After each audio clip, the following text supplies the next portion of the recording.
जय हिंद साथियों, स्वागत है आप सभी का आपके अपने परिवार मैथ्स गुरु मनीष में। दोस्तों, मैं हूं एमके एक्सपर्ट और आज शनिवार है। तो जैसा कि आप सभी को मालूम है कि हर शनिवार और रविवार 25 पूरे बुक से ऑब्जेक्टिव क्वेश्चन का जो है सेट लेकर हम आते हैं। ठीक है, जो गेस क्वेश्चन कह लीजिए और जो आपके बोर्ड एग्जाम 2023 में जो है क्वेश्चन पूछने की संभावना बनती है, तो वो साढ़े के साढ़े क्वेश्चन का जो है कलेक्शन लेकर हम आते हैं हर शनिवार और रविवार 25 क्वेश्चन का।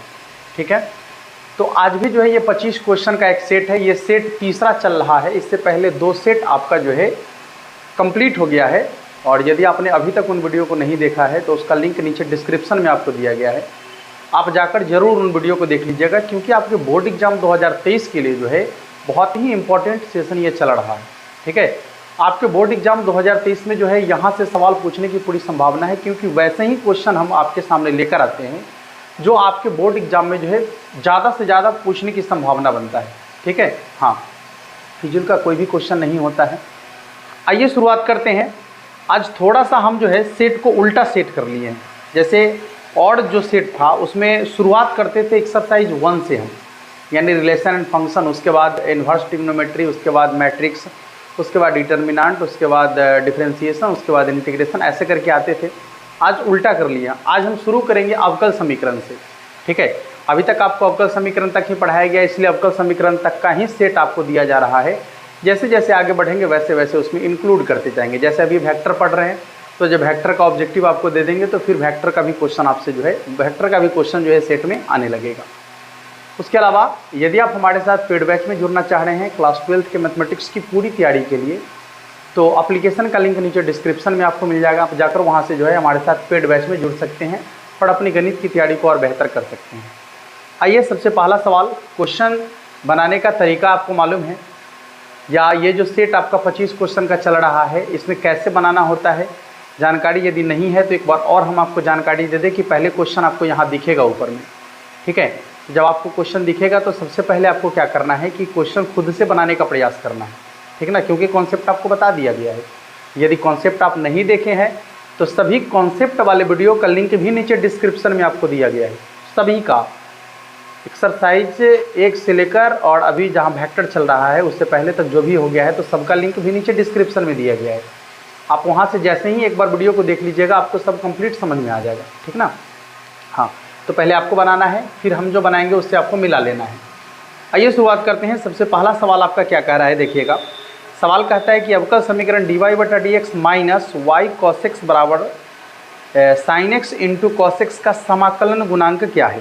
देख लीजिएगा, सवाल आपका है सवाल है कि dy/dx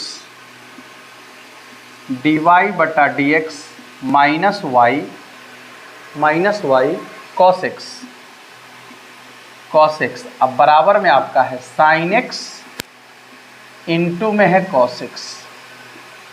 ठीक है, साइन एक्स इंटू में क्या है, कॉस एक्स। अब आपसे पूछ रहा है कि इसका समाकलन गुणांक क्या है। नीचे 4 ऑप्शन भी आपको दिया गया है। पहले समाकलन गुणांक निकालने के लिए आपको करना क्या है, सॉरी, थोड़ा सा अभी पूरी तरीके से ठीक नहीं है, बीच बीच में खांसी होते रहेगा तो उसको जो है थोड़ा सा इग्नोर कर दीजिएगा। ठीक ना, हाँ, ज़रूरी है, स्वास्थ्य के साथ साथ आप लोग की पढ़ाई भी उतना ही ज़रूरी है। ठीक है, इसलिए जब हम पढ़ाने लायक हैं, हमारा शरीर जब इतना काम कर रहा है कि हम पढ़ा पाएंगे आपको, ठीक ना, तो फिर हम अब्सेंट नहीं करना चाहेंगे, क्लास कंटिन्यू करना चाहेंगे उसको। बस आपका आशीर्वाद और प्यार ऐसे ही बना रहे। देखिए, जब आपको बोले थे कि समाकलन गुणांक निकालने की बात जब होती है तो उसके लिए करना क्या होता है कि dy/dx को बिल्कुल अकेला देखना है आपको, कि यहाँ पर dy/dx बिल्कुल अकेला होना चाहिए, एकदम अकेला है। इसके बाद यहाँ पर प्लस या माइनस होगा, जैसा कि कॉन्सेप्ट में आपको बताया गया है, प्लस या माइनस होगा। उसके बाद y के साथ या तो कोई फंक्शन होगा या फिर कोई कांस्टेंट होगा। जब यहाँ y होगा तो यहाँ भी y ही होगा, याद रखिएगा हमेशा। और उसके साथ साथ या तो कोई फंक्शन होगा या फिर कोई कांस्टेंट होगा। यदि फंक्शन होगा तो x वाला फंक्शन होगा, और इधर भी या तो कोई फंक्शन होगा या फिर कोई कांस्टेंट होगा। जब फंक्शन होगा तो हमेशा x वाला ही फंक्शन होगा, याद रखिएगा।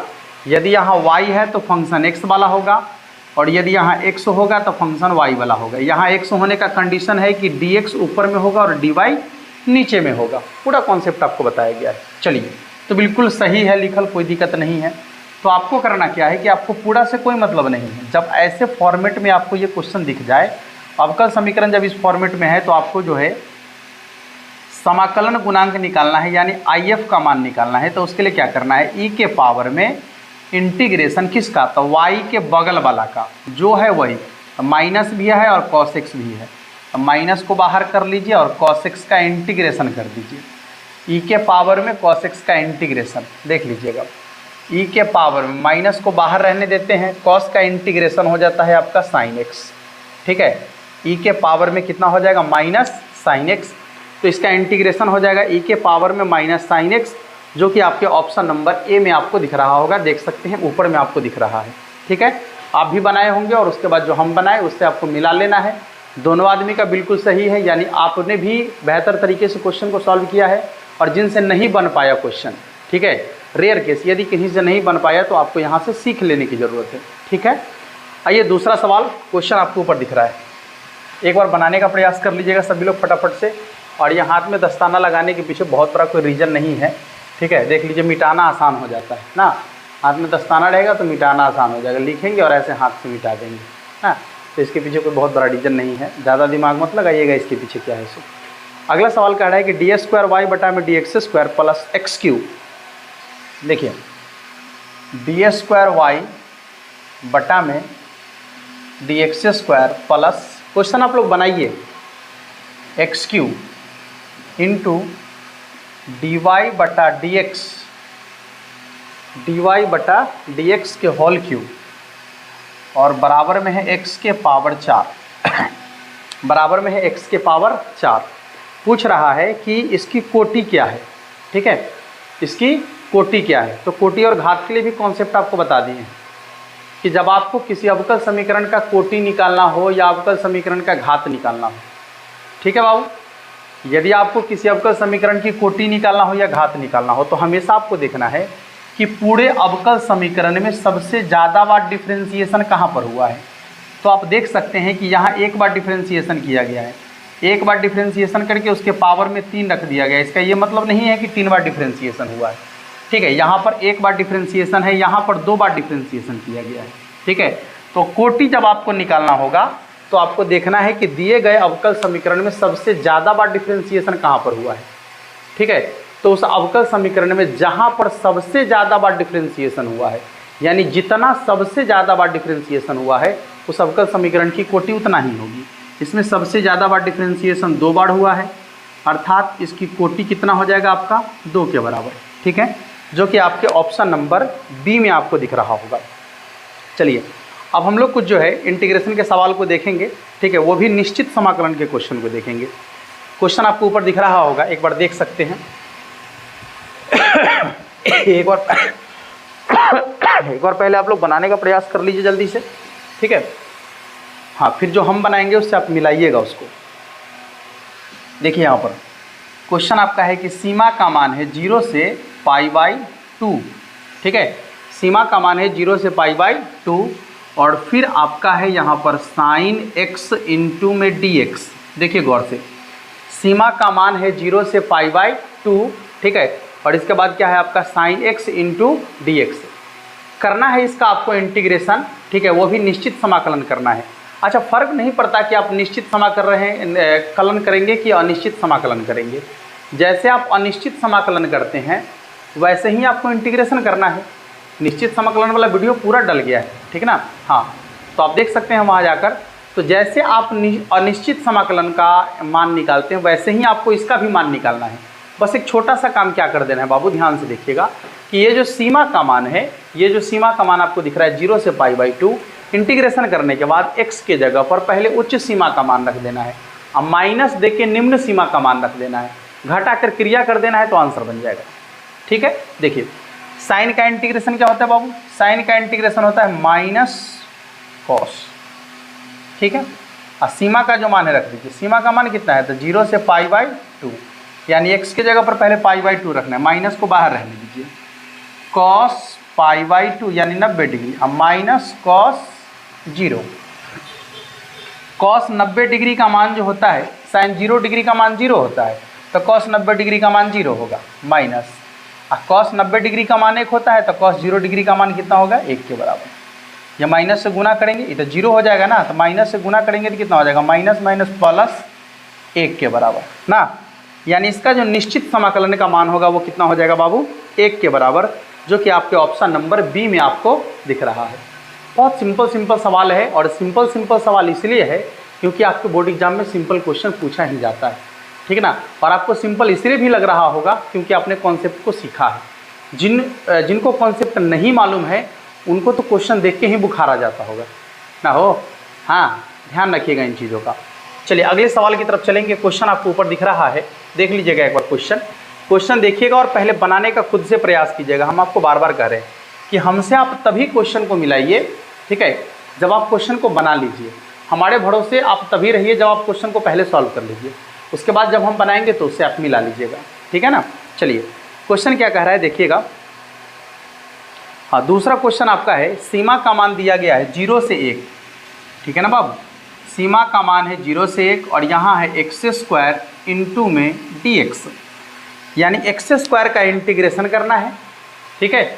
x² का इंटीग्रेशन करना है और इंटीग्रेशन करने के बाद जो आपका आंसर आएगा इंटीग्रेशन का, उसमें x के जगह पर पहले 1 रख देना है और माइनस दे के 0 रख देना है, बस हो गया।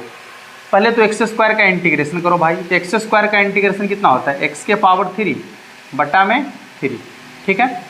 हाँ, और सीमा का मान कितना है, 0 से 1। पहले तो 1 बटा 3 रह दो, x के जगह पर 1 रखिए तो 1 के पावर 3 हो जाएगा और बटा में 3 माइनस x के जगह 0 रखेंगे तो 0 के पावर 3 हो जाएगा कितना, 0 और बटा में 3। इसको छोड़ दीजिए, 0 बटा 3 माने 0 हो जाएगा। 1 के पावर 3 1 का बटा में कितना हो जाएगा, 3, यानी इसका आंसर हो जाएगा आपका 1 बटा 3 के बराबर। और 1 बटा 3 आपके ऑप्शन नंबर ए में आपको दिख रहा होगा, देख सकते हैं ऑप्शन नंबर ए में आपको 1 बटा 3 दिख रहा है। चलिए अगले क्वेश्चन की तरफ चलेंगे। अगला क्वेश्चन निश्चित समाकलन का ही है। आज थोड़ा सा निश्चित समाकलन के क्वेश्चन को हमने ज़्यादा रखा है। इससे पिछले वाले सेट में या उसके पहले सेट में जो है निश्चित समाकलन से एक क्वेश्चन हमने लिया था, लेकिन आज के जो सेट है उसमें निश्चित समाकलन से हमने 3 क्वेश्चन लिया है, क्योंकि निश्चित समाकलन से क्वेश्चन ज़्यादा पूछा जा रहा है आपके बोर्ड एग्जाम में, ठीक है ना। इसलिए ज़रूरी है कि निश्चित समाकलन से क्वेश्चन आपको देखना पड़ेगा। देखिए सीमा का मान आपका कितना है, तो 0 से 1। इसके बाद है आपका tan इनवर्स x बटा में 1 प्लस x² इंटू में क्या हो जाएगा dx। अब देखिए यहाँ पर ध्यान से, जब आप निश्चित समाकलन बना रहे हैं ना तो आपको घबराना नहीं है।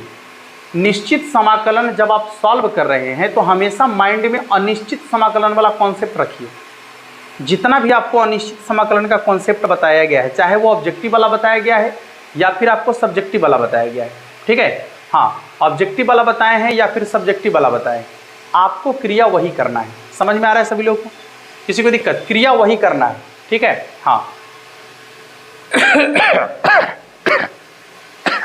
देखिएगा, हम यहाँ देखते हैं कि यदि आप tan इनवर्स x को मानते हैं तो उसका डिफ्रेंसिएशन आपका जो है 1 बटा 1 प्लस x² आ जाएगा, ठीक है। इसको थोड़ा सा बढ़ा के लिख लेते हैं, 0 से 1, इसको लिख देते हैं 1 बटा 1 प्लस x² इंटू में लिख देते हैं बाबू tan इनवर्स x, यानी tan इनवर्स x का जो डिफ्रेंसिएशन होगा वो हो जाएगा 1 बटा में 1 प्लस x²। तो यदि tan इनवर्स x का डिफ्रेंसिएशन 1 बटा 1 प्लस x² है तो आपको क्या करना है कि खत्म हो गया, केवल ये बचेगा और ये बचेगा y के फॉर्म, ये बचेगा, ठीक है। अब इसको आप मान लीजिए x, ये बच गया ना, तो इसको आप होल पावर वाला क्रिया कर दीजिए सीधे सीधे ना।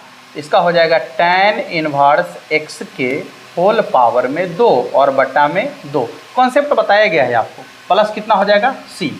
देखिए कॉन्सेप्ट इसका क्या है कि यदि 2 फंक्शन आपके पास है जिसमें पहला को मानने से दूसरा पूरा का पूरा खत्म हो जाए या दूसरा को मानने से पहला पूरा का पूरा खत्म हो जाए, ठीक है, तो वैसे कंडीशन में उसका इंटीग्रेशन होता है। जितना फंक्शन रहेगा उसके पावर में 1 जोड़कर ऊपर में लिखना है, उतना ही नीचे में लिखना है। पावर में 1 जोड़कर ऊपर में लिखना है, उतना ही नीचे में लिखना है। देखिए फंक्शन कितना है, tan इनवर्स x, क्योंकि इसका डिफ्रेंसिएशन करने से ये पूरा का पूरा कट गया है।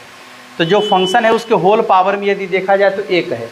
अब उसमें 1 जोड़कर उतना ही से भाग कर देना है आपको, ठीक ना। हाँ, और इसके बाद क्या करना है, तो x के जगह पर मान रख देना है। अब कितना रखना है, तो पहले 1 रखना है, यानी हो जाएगा आपका tan इनवर्स 1 का होल स्क्वायर बट्टा में 2 और माइनस tan a, इसके बाद 0 रखना है ना, तो tan में 0 0 का मान होता है। अब बताइए tan में कितना का मान, π/4 का मान होगा, कितना हो जाएगा π/4 का होल स्क्वायर और बट्टा में 2, यानी हो जाएगा π² बट्टा में 4 के स्क्वायर 16, 16 दूना 32 ना, यानी इसका आंसर हो जाएगा π² बट्टा में 32, जो कि आपके ऑप्शन नंबर डी में आपको दिख रहा है ना। इसका जो आंसर होगा आपका क्या हो जाएगा π² बट्टा में 32, जो कि आपके ऑप्शन नंबर डी में आपको दिख रहा होगा। चलिए, तो निश्चित समाकलन से आज हमने 3 क्वेश्चन लिया था। अब कुछ अनिश्चित समाकलन के क्वेश्चन को देखेंगे। आज अनिश्चित समाकलन से मात्र 2 क्वेश्चन हमने लिया है, ठीक है। हाँ, तो आइए अनिश्चित समाकलन से क्वेश्चन को देखेंगे, एक बार समझने का प्रयास भी करेंगे, ठीक है। चलिए देखिएगा, आइए ध्यान से देखते हैं इधर। अनिश्चित समाकलन से 2 क्वेश्चन है, जिसमें पहला क्वेश्चन आपका क्या कह रहा है, देखिएगा। क्वेश्चन आपका है 4 × e⁻³ 3x + 1 इंटू में क्या हो जाएगा dx। यहाँ देखिए, ये सवाल आपके अनिश्चित समाकलन का है, ठीक है। ये सवाल आपके अनिश्चित समाकलन का क्वेश्चन है। अब इसको बनाना कैसे है, तो सिंपल तरीका है बनाने का ना भाई, जोड़ में जब है तो अलग अलग कर दीजिए ना, या इसका इंटीग्रेशन ही कर दीजिए अलग अलग करके, ठीक है। 4 को बाहर रखेंगे, e⁻³ का इंटीग्रेशन ज्यों का त्यों होता है, ठीक है। हाँ, लेकिन याद रखना है कि e के पावर में x के साथ यदि कोई कांस्टेंट हो जाए तो उस कांस्टेंट को बटा में लिख देना है, ठीक है। यानी इसका इंटीग्रेशन खत्म, प्लस 1 का इंटीग्रेशन x हो जाता है। अब प्लस c तो लिखना है क्योंकि अनिश्चित समाकलन है ना, थोड़ा सा सजाने का मन है तो सजा दीजिए। 4/3 × e⁻³ अब प्लस x अब प्लस में c। अब आप चेक कर सकते हैं ऑप्शन को, आपके ऑप्शन में जो है कहाँ पर यह आंसर दिया गया है। शायद ऑप्शन नंबर बी को आप यदि देखेंगे तो आपको यह आंसर मिलेगा। जहाँ सी आपको दिख रहा है वहाँ उसमें के लिखा गया है। डजेंट मैटर, कोई दिक्कत नहीं है, ठीक है, उससे कोई मतलब नहीं है। सी बोले तो कांस्टेंट, के बोले तो भी कांस्टेंट। हाँ, के मतलब कांस्टेंट, सी मतलब भी कांस्टेंट। चलिए, इसी का दूसरा सवाल आपका है। ये क्वेश्चन थोड़ा सा मज़ेदार है। क्वेश्चन क्या लिखा है देखिएगा, इसी का दूसरा क्वेश्चन है। लिखता है कि dx बटा में e⁻x प्लस e⁻−x इंटू में dx ना, dx बटा में है, यही तो क्वेश्चन है ना, dx बटा में है e⁻x प्लस e⁻−x। अब करना है इसका इंटीग्रेशन। बस थोड़ा सा धैर्य बनाना बाबू, एक स्टेप क्रिया तो करना ही पड़ेगा इसका। dx बटा में क्या हो जाएगा, e⁻x ज्यों कहते हो अब प्लस e के पावर में माइनस लगा ले, तो पावर का माइनस हटाना है तो इसको बटा में ले जाना पड़ेगा ना। dx तो लिखा हुआ है, चले देखिए यहाँ डबल dx लिख दिए। अब क्या हो जाएगा, इसके बटा में कुछ नहीं है तो 1 है, एक बार भिन्न का जोड़ करना पड़ेगा। आप 1 और e⁻x का लॉसा करेंगे तो कितना हो जाएगा, e⁻x हो जाएगा। नहीं, e⁻x को गुना करेंगे तो कितना हो जाएगा, e⁻x और इसका होल स्क्वायर। अब प्लस यहाँ पर कितना हो जाएगा, सॉरी हाँ, उसके ऊपर में 1 आपको दिख रहा है, इसके ऊपर में 1 है क्योंकि जो dx है ना, तो dx ऊपर में है ना। हाँ, इसके बाद कितना हो जाएगा, तो यहाँ हो जाएगा 1। देखिए 1 2 3 बटा है, ये दोनों बटा एक साथ है ना, ये दोनों के दोनों बटा एक साथ है, तो जो नीचे में आपको दिख रहा है इसको ऊपर ले जाएंगे हम ना। तो कितना हो जाएगा, e⁻x dx बटा में 1 प्लस e⁻x का होल स्क्वायर। अच्छा, थोड़ा सा गौर करेंगे, यदि e⁻x को आप मान लेते हैं और इसका डिफ्रेंसिएशन करते हैं तो ये वाला ना कट जाएगा ना। तो जब इसका डिफ्रेंसिएशन यहाँ आपको दिख रहा है तो क्या करना है, ये हो जाएगा आपका dx बटा में 1 प्लस, इसको यदि आपने डिफ्रेंशिएट किया है तो इसको x लिख देते हैं, x², ठीक है। अब कितना हो जाएगा बाबू, ध्यान से देखिएगा, इसका हो जाता है tan इनवर्स x, लेकिन x के जगह पर क्या है, e⁻x, यहाँ पर हो जाएगा आपका e⁻x प्लस में c ना। हाँ, e⁻x प्लस में c। आप सीधे समझ लीजिए कि e⁻x का डिफ्रेंशिएशन करेंगे तो e⁻x कट जाएगा ना, तो कति बचेगा 1 बटा में 1 प्लस e⁻x का होल स्क्वायर। और 1 बटा में 1 प्लस x² का इंटीग्रेशन होता है tan इनवर्स x, लेकिन x के जगह पर क्या है, e⁻x, इसलिए हो जाएगा इसका tan इनवर्स e के पावर x अब प्लस में क्या c, tan इनवर्स e के पावर x प्लस में c। ऑप्शन चेक कर लीजिएगा एक बार। हाँ, शायद आपके ऑप्शन नंबर ए में ही आपको दिख रहा है ना। चलिए, इंटीग्रेशन का कुछ क्वेश्चन करने के पश्चात अब हम लोग जो है डिफरेंशिएशन की तरफ बढ़ेंगे। क्वेश्चन आपको ऊपर दिख रहा है, बनाने में काफ़ी मज़ा आ रहा होगा, बस हमारा थोड़ा सा आज तबीयत लूज है, आज नहीं लगभग 10 दिनों से तबीयत ख़राब चल रहा है, लेकिन टाल रहे थे थोड़ा सा। दवा तो ले ही रहे थे लेकिन टाल रहे थे कि चलो चलो जो है जब तक चल रहा है पढ़ा देते हैं, लेकिन एकाएक बीच में जो है 2 दिन के लिए थोड़ा सा ज़्यादा हो गया। खांसी लगातार हो रहा था, रुक ही नहीं पा रहा था, ठीक है, जिसकी वजह से बीच में जो है थोड़ा सा ड्रॉप करना पड़ा था क्लास, बट कोई बात नहीं, ठीक है, हो जाएगा, सब पूरा हो जाएगा, कोशिश करेंगे सब पूरा हो जाएगा। आजा बाबू, देखिए डिफरेंशिएशन का क्वेश्चन आपके सामने है, बहुत simple question. D sine inverse root x plus cos inverse root x, अब बटा में क्या लिखा हुआ है तो डी एक्स। बता दे बाबू, sine inverse root x plus cos inverse root x का डिफरेंशिएशन क्या होगा। आपको बस थोड़ा सा क्या करना है, प्रेजेंट ऑफ माइंड सोचना है ऐसे क्वेश्चन में ना, एकदम बिल्कुल प्रेजेंट ऑफ माइंड सोचना है, क्वेश्चन बन जाएगा धड़ाक से। प्रेजेंट ऑफ माइंड सिर्फ इतना ही तो सोचना है कि sine inverse x plus cos inverse x बराबर बस π/2, नहीं, sine inverse x plus cos inverse x बराबर कितना π/2, ये हो जाएगा आपका डी, इसके जगह पर लिखेंगे π/2 बटा में dx। अब बताओ π/2 बोले तो कांस्टेंट का डिफरेंशिएशन कितना हो जाएगा बाबू, 0 के बराबर, नहीं, इसलिए इसका डिफरेंशिएशन आपका हो जाएगा 0 के बराबर।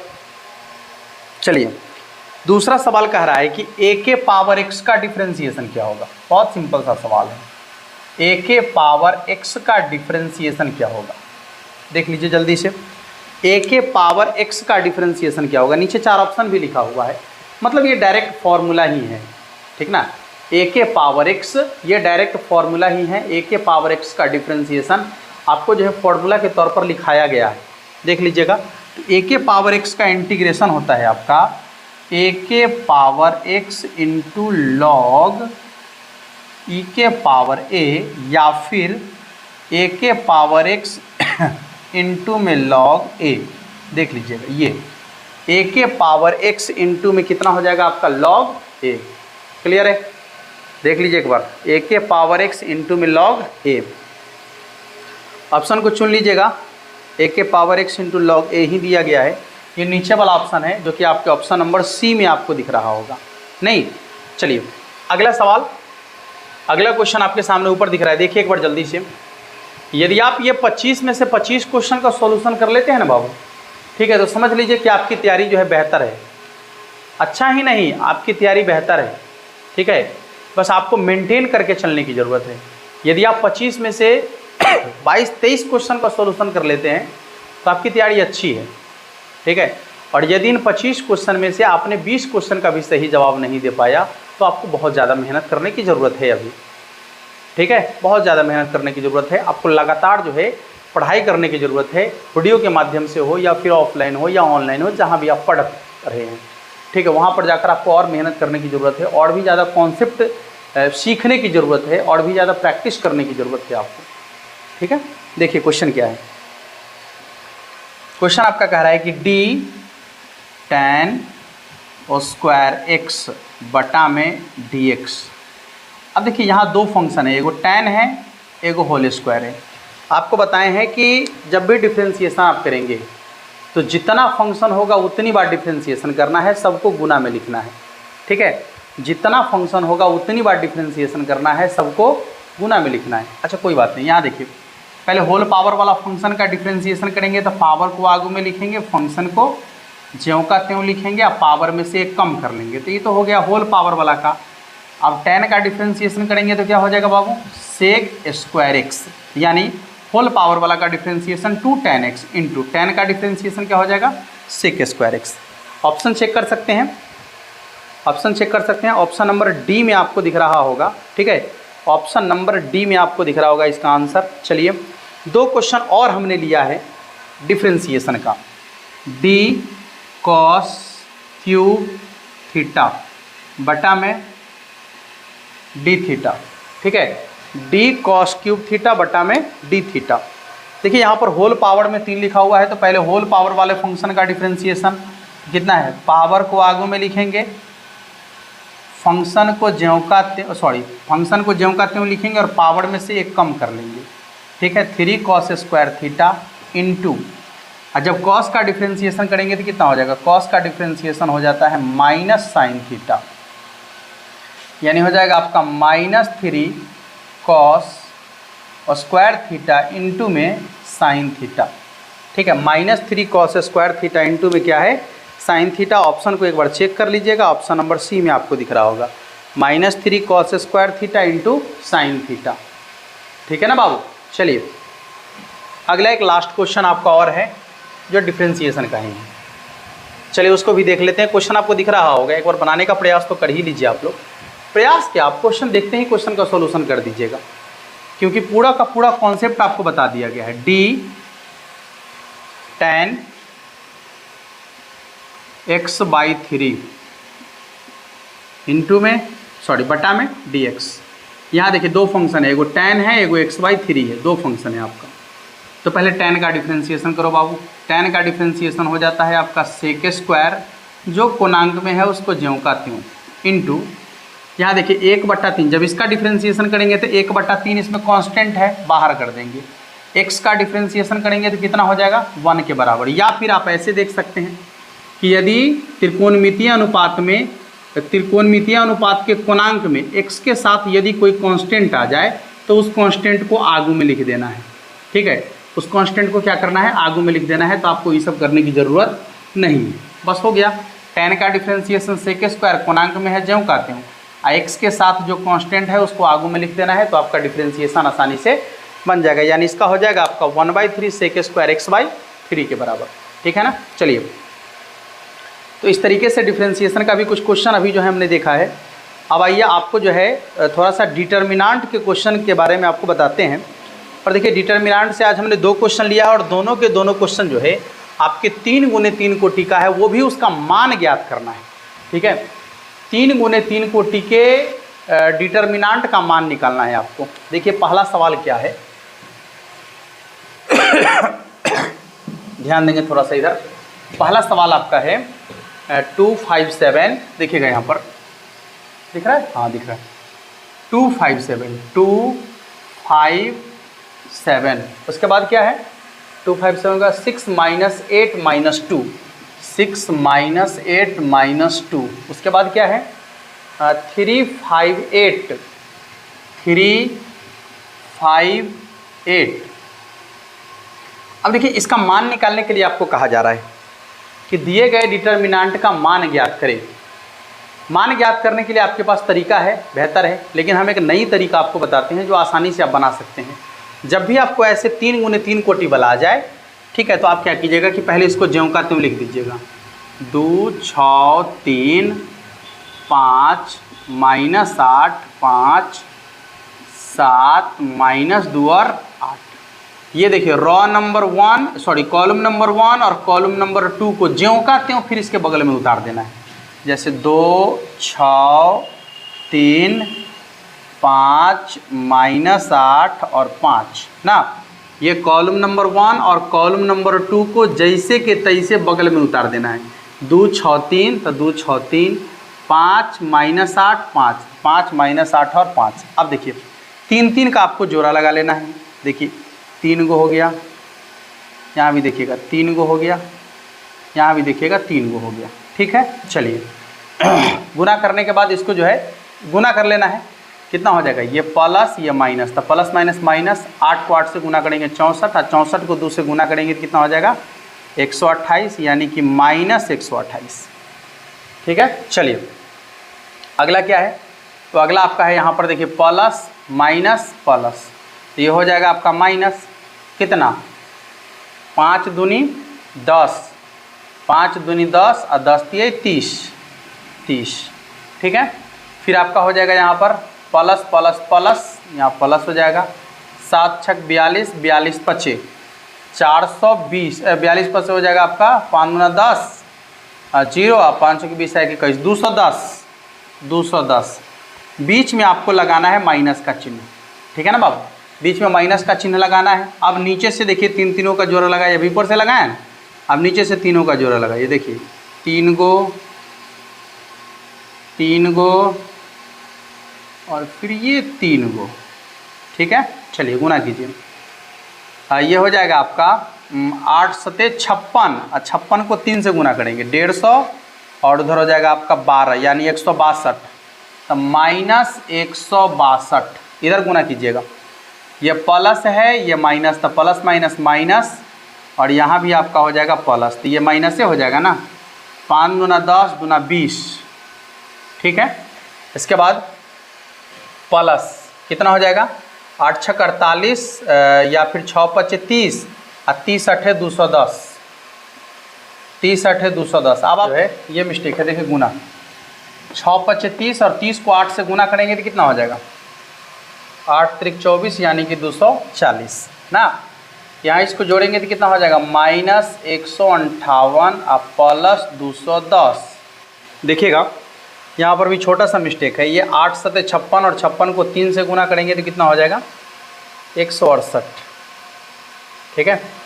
अब इसमें 20 जोड़ेंगे तो कितना हो जाएगा 88, ठीक है। यहाँ देखिए 10 में से 8 घट गया 2, इसके बाद कितना बचेगा आपका 3, यानी 13 में से 8 घट गया तो कितना हो जाएगा 5, ये हो जाएगा आपका 1 में से घट गया 0, यानी 52 में से 52 घटेगा तो कितना हो जाएगा 0। इसका आंसर कितना के बराबर हो जाएगा बाबू 0 के बराबर, ठीक है। अब एक बार ऑप्शन चेक कर लीजिएगा आप, इसका आंसर 0 के बराबर होगा। ऑप्शन नंबर ए में आपको दिख रहा होगा, ठीक है। हाँ, तो इसका आंसर हो जाएगा आपका ऑप्शन नंबर ए। अब इसी प्रकार से एक और सवाल है, दूसरा क्वेश्चन भी सेम इसी प्रकार का क्वेश्चन है, वो भी 3 गुने 3 कोटि वाला ही है, ठीक है। जो क्वेश्चन आपको ऊपर दिख रहा होगा एक बार देख लीजिए, क्वेश्चन वहाँ पर बनाना है आपको फिर इसको इसी तरीके से, या फिर ये बेहतर तरीका है, ये बेहतर तरीका है। यदि आप अच्छा से गुना कर लेते हैं तो ये बेहतर तरीका है, ठीक है, बनाने का। हाँ, 3 गुने 3 कोटि वाला का जो है ये बेहतर तरीका है, बेहतर तरीके से आप ऐसे बना सकते हैं। चलिए देखिए अगला क्वेश्चन क्या है, ध्यान से देखिएगा। क्वेश्चन नंबर दूसरा है आपका, इसी का दूसरा क्या है 4 1 3 ना, 4 1 3 0 2 -2 0 2 -2, इसके बाद आपका है 5 7 -2 5 7 -2। अब देखिए इसका मान निकालना है आपको। देखिए करना क्या है, गौर से देखिएगा। क्या बोले हैं आपको कि सबसे पहले इसको ज्यों का त्यों लिखना है। 4 0 5 1 2 7 3 -2 -2। पुनः ये C1 और C2 को बगल में लिख देना है बारी बारी से। 4 0 5 फिर हो जाएगा 1 2 और 7। अब 3 3 का जोड़ा लगा लेना, पहले ऊपर से लगा। ये देखिए 3 गो, यहाँ देखिएगा ये 3 गो और फिर ये 3 गो, ठीक है। गुना करते जाइए आप।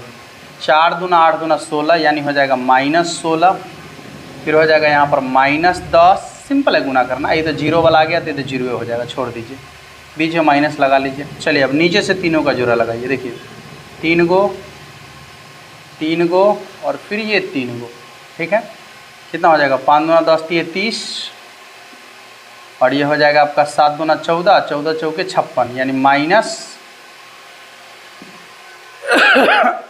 माइनस कितना हो जाएगा 7 दूना 14 14 चौके 56, ठीक है। हाँ, तो ये हो जाएगा आपका कितना, ध्यान से देखिएगा। ये तो 0 हो जाएगा ना, -2 को 0 से गुना 0 हो जाएगा। -10 -16 यानी -26, ठीक है। अब माइनस यहाँ हो जाएगा आपका -26, ये दोनों माइनस मिलके हो जाएगा +26 ना। अब बताइए कि 26 में से 26 घटेगा तो कितना हो जाएगा 0 के बराबर ना। यानी इसका आंसर हो जाएगा आपका कितना 0 के बराबर। दोनों क्वेश्चन का आंसर आपका 0 के बराबर है। अब आइए कुछ मैट्रिक्स का क्वेश्चन भी है, ठीक है। तो हम लोग मैट्रिक्स के कुछ क्वेश्चन को देखेंगे आज, ठीक है। देखिएगा मैट्रिक्स का क्या क्या क्वेश्चन आपसे जो है पूछा जा रहा है, किस तरीके का क्वेश्चन है। क्वेश्चन आपको ऊपर दिख रहा है, एक बार बनाने का प्रयास कर लीजिए सभी लोग फटाफट से। अच्छा क्वेश्चन है, बहुत ही ये क्वेश्चन जो है आपके बोर्ड एग्जाम में जो है 2022 में भी पूछा गया है। 22 में क्या पूछा ही क्या है, 22 में आप एक बार सेट उलट कर देख लीजिएगा, आपको पता चल जाएगा ये 2022 में पूछा गया क्वेश्चन है। 760 -1 ये गुना करना है, सिंपल है गुना करना है। देखिएगा 760 -1 और इसके बाद इसमें कितना से गुना करना है, इसमें गुना करना है आपको 1001 से। देखिए 1001 से। अब आप इसको गुना करके, ऐसी गलती मत कीजिएगा कि गुना करना है। अब क्यों हम कह रहे हैं समझ लीजिए, क्योंकि देखिए 1001 का मतलब होता है 1, ठीक है, तत्समकवि। 1001 का मतलब होता है 1, यानी कि तत्समकवि। अब आप बताइए कि यदि 1 से किसी भी अवयव में गुना करते हैं या कहीं भी गुना कर लेते हैं 1 से, तो क्या फ़र्क पड़ेगा? नहीं फ़र्क पड़ता है, ज्यों का त्यों रह जाता है। तो जब भी ऐसा आ जाए 1001 वाला, ठीक है ना, तो उस समय गुना नहीं कीजिएगा, उस समय सेम टू सेम इसका आंसर 760 - 1 इसका आंसर, ठीक है। देख लीजिएगा, इसका आंसर सेम हो जाएगा ऑप्शन नंबर बी 1001, ठीक है, 1001, ठीक तो है, 1001 760 - 1, जो कि आपके ऑप्शन नंबर सी में आपको दिख रहा होगा, ठीक है। दिक्कत तो नहीं है, गुना करके चेक कर ले क्या, 7 × 7 और 0 को 0 से गुना करेंगे 0, फिर हो जाएगा आपका 0, 6 × 6, ठीक है, गुना कर, अच्छा है, बहुत अच्छा है। अगला सवाल क्या है देखिएगा, क्वेश्चन नंबर अगला जो है इसी का क्या कह रहा है, ध्यान से देखिएगा।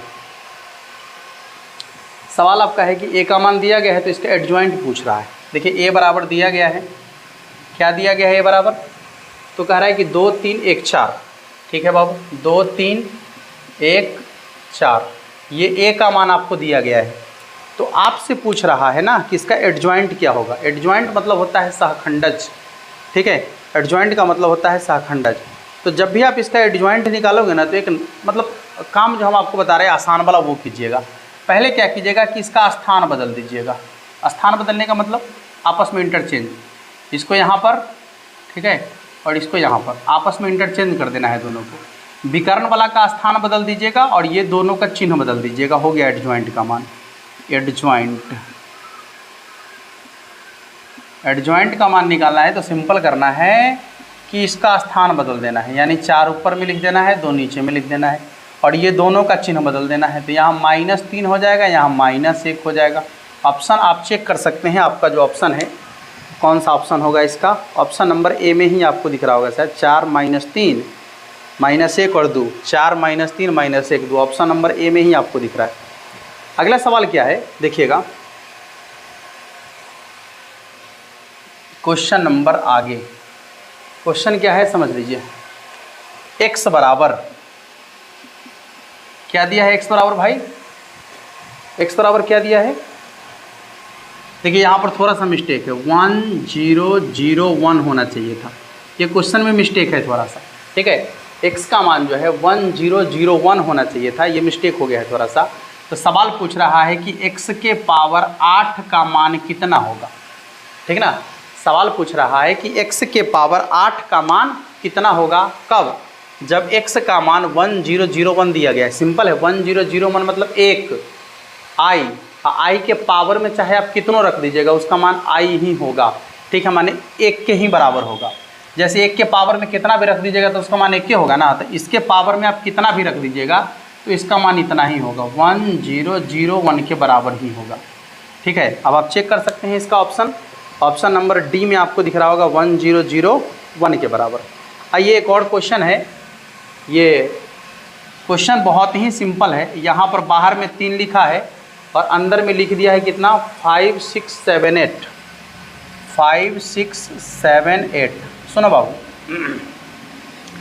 जब आप मैट्रिक्स का क्वेश्चन सॉल्व कर रहे हैं, क्वेश्चन आपको दिख रहा है ऊपर, जब आप मैट्रिक्स का क्वेश्चन सॉल्व कर रहे हैं और आपको जो है मैट्रिक्स के आगे में, ध्यान से देखिए, मैट्रिक्स के आगे में कोई कांस्टेंट आ जाए, ठीक है ना, तो वैसे कंडीशन में आपको क्या करना है कि बाहर वाला जो कांस्टेंट है वो बाहर वाले कांस्टेंट से अंदर में जितना भी सदस्य है सब में बारी बारी से गुना कर देना है, बस बात खत्म हो गया। 5 × 15, 6 × 18, 7 × 21 और 8 × 24, ये हो गया इसका आंसर, ठीक है ना।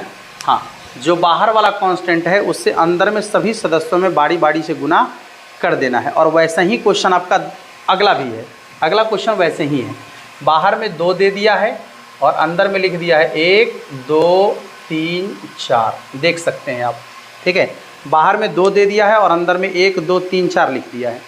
अब आप देख सकते हैं कि जब आप 2 से गुना करेंगे तो कितना आ जाएगा बाबू, 2 4 6 8, ये भी इसका आंसर, ठीक है। हाँ, तो ये जो आपका क्वेश्चन था ये मैट्रिक्स का क्वेश्चन हम लोग देख रहे थे, कंप्लीट है मैट्रिक्स का क्वेश्चन। अब आइए हम लोग इन्वर्स ट्रिग्नोमेट्री का कुछ क्वेश्चन देखेंगे इसके बाद अभी, ठीक है। देखिए इन्वर्स ट्रिग्नोमेट्री से भी क्वेश्चन बहुत ही अच्छा वाला पूछा जाता है। क्वेश्चन आपको ऊपर दिख रहा है, आप देखते ही क्वेश्चन का जवाब दे देंगे, बहुत ही लाजवाब क्वेश्चन है। देखिए क्वेश्चन का लेवल जो है ना बहुत ज़्यादा हाई नहीं होने वाला है, बहुत ज़्यादा नहीं, जो पहले पूछा जाता है उससे थोड़ा सा हाई होने वाला है, ठीक है। तो उस लेवल पर हम लोग लेके चल रहे हैं, धीरे धीरे आपको उस लेवल तक पहुंचा देंगे निश्चित तौर पे। और आप जो है यहाँ तक जो क्वेश्चन आप देख रहे हैं ये सबका सब क्वेश्चन बोर्ड एग्जाम में छपने वाला क्वेश्चन है, ठीक है ना। देखिए क्या है, साइन इसके बाद सेक इन्वर्स एक्स आप प्लस में है, कॉसेक इन्वर्स एक्स, ये तो सिंपल है बाबू, सिंपल है, ये बहुत सिंपल है। Sec inverse x plus cosec inverse x बराबर π/2 होता है, तो सिंपल यहाँ कितना हो जाएगा, साइन π/2। साइन 90 डिग्री का मान 1 होता है, यानी इसका मान 1 के बराबर हो जाएगा, नहीं इसका मान कितना हो जाएगा, 1 के बराबर, जो कि आपके ऑप्शन नंबर डी में आपको दिख रहा होगा, ठीक है। ऑप्शन नंबर डी में आपको दिख रहा होगा। चलिए अगला सवाल कह रहा है tan इनवर्स 1, यानी tan में 1 कितना का मान, 45 का मान, यानी π/4 का मान। ये सब सवाल बनाने में आपको कोई परेशानी नहीं होगा, ठीक है। हाँ अगला सवाल, अरे वही क्वेश्चन है, इसी में केवल कॉस लगा दिया है, यानी कॉस सेक इन्वर्स एक्स अब प्लस में है कॉसेक इन्वर्स एक्स, चेक कर सकते हैं आप, कितना हो जाएगा आपका cos sec inverse x plus cosec inverse x बराबर π/2, यानी कॉस 90 डिग्री का मान कितना हो जाता है, साइन 90 डिग्री का मान 1 है तो कॉसेक कॉस 90 डिग्री का मान 0 होगा। ऑप्शन नंबर सी में आपको इसका आंसर दिख रहा होगा। अगला है tan इन्वर्स √3, गौर कीजिएगा क्वेश्चन ऊपर दिखिएगा, tan inverse √3 minus cot inverse √3, cot inverse minus √3, yes cot inverse minus √3, यही ना है। हाँ चलिए tan इन्वर्स माइनस √3 जाऊँ कहते हो, और आपको बताए हैं कि कॉट के अंदर में माइनस रहेगा तो माइनस को हटाना है, पाई में से घटाना है, तो हो जाएगा माइनस को हटाना है, पाई में से घटाना है, तो माइनस हट गया, पाई में से घट गया ना। अब देखिए माइनस से गुना कर लीजिए अंदर में, तो हो जाएगा आपका tan इन्वर्स √3 माइनस पाई, आई minus minus plus cot inverse √3। अब आप चेक कर सकते हैं tan इन्वर्स एक्स अब प्लस कॉट इन्वर्स एक्स बराबर कितना होता है, π/2 अब माइनस पाई, यानी देखिए 90 डिग्री में से 180 घटेगा तो माइनस π/2 ना, इसका आंसर हो जाएगा आपका माइनस π/2 के बराबर। अब आइए लास्ट क्वेश्चन आपका जो है, 2 क्वेश्चन और बच गया है, रिलेशन एंड फंक्शन का क्वेश्चन है।